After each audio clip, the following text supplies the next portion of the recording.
Je me présente, je suis le médecin en chef de réserve Jean-Marc Bouin, président de la Fédération des OPEX de France depuis février 2025.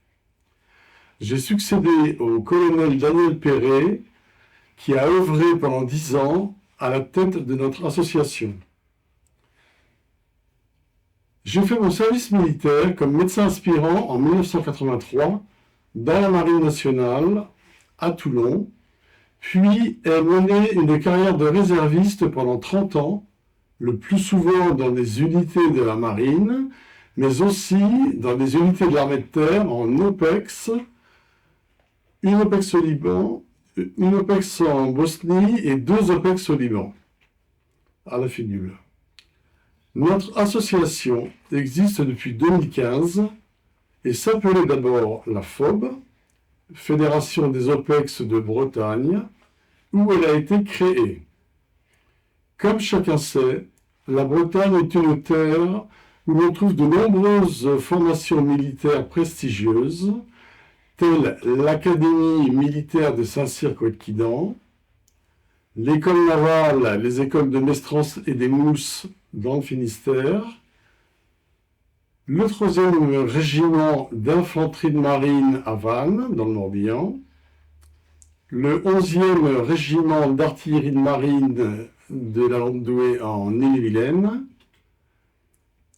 la base des fusiliers marins commando à Lorient et des bases aéronavales telles que l'Anbiway et l'Andivisio, et pour finir, la base des sous-marins nucléaires lanceurs d'engins à l'île Longue, à côté de Brest.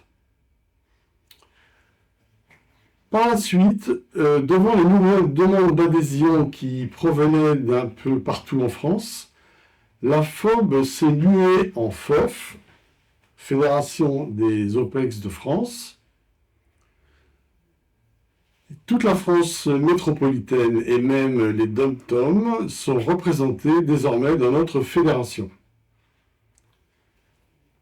Nos effectifs sont constitués en grande majorité de militaires d'active, de réserve, de retraités, hommes et femmes de tout grade, de représentants de la police et des forces de l'ordre, et nous comptons également des civils adhérents au titre de sympathisants.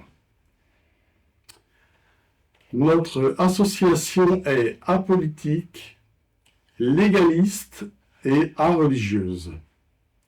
C'est une association patriotique dont les objectifs sont au nombre de 3.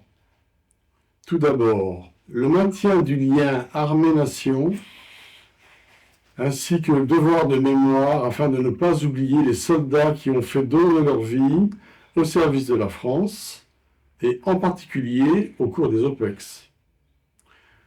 Notre fédération a d'ailleurs signé une convention avec la ville de Beauvais, dans l'Oise, où l'un de nos adhérents a fait un très beau travail de restauration et d'entretien de tombes de militaires morts pour la France, lesquelles tombaient dans l'oubli et se dégradaient.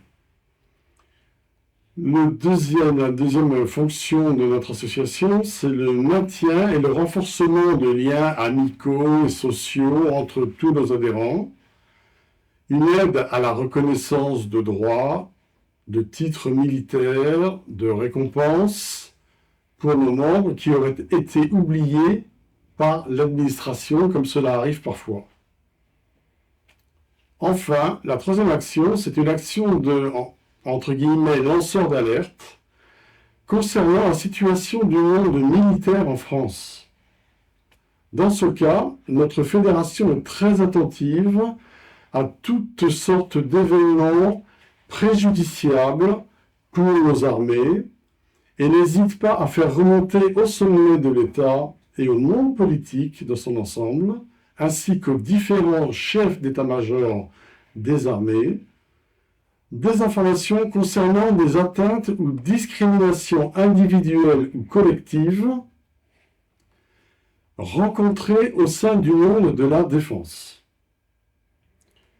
Rappelons que l'armée est appelée la Grande Muette, car elle ne peut s'exprimer publiquement et obéit au pouvoir politique. Mais que les membres de notre fédération, revenus à la vie civile, ne sont plus tenus au devoir de réserve. Il n'est pas inutile de rappeler également que l'armée française n'est pas au service d'un parti politique, mais au service de la France et de ses citoyens. Comme toutes les associations patriotiques, la Fédération des OPEX de France fait en sorte d'être présente lors des cérémonies officielles afin de rendre honneur à nos compatriotes et alliés qui ont versé leur sang pour notre pays et notre liberté. Nous entretenons des liens étroits avec l'ONAC-VG, qui est l'Office national des anciens combattants et victimes de guerre, lequel office est représenté au niveau des préfectures, des régions et des départements. Nous nous efforçons également d'établir ou de renforcer des liens avec d'autres associations patriotiques, avec parfois des partenariats. Dans les cérémonies officielles, notre fédération fait en sorte d'être représentée par un ou plusieurs membres, si possible, mais aussi et surtout par un de nos drapeaux. À ce sujet, j'en profite pour remercier nos porte-drapeaux dont le rôle de présence est fondamental. Pour finir, nous constatons que le devoir de mémoire en France est en grande difficulté du fait de la disparition régulière de nos anciens.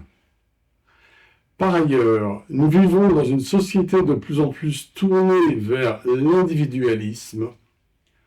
Heureusement, nous constatons qu'il existe des jeunes, et parfois des très jeunes Français, qui cherchent à entretenir la flamme du souvenir et qui participent aux commémorations. Un effort particulier doit donc être fait pour les accueillir afin qu'ils préparent la relève pour demain. Merci.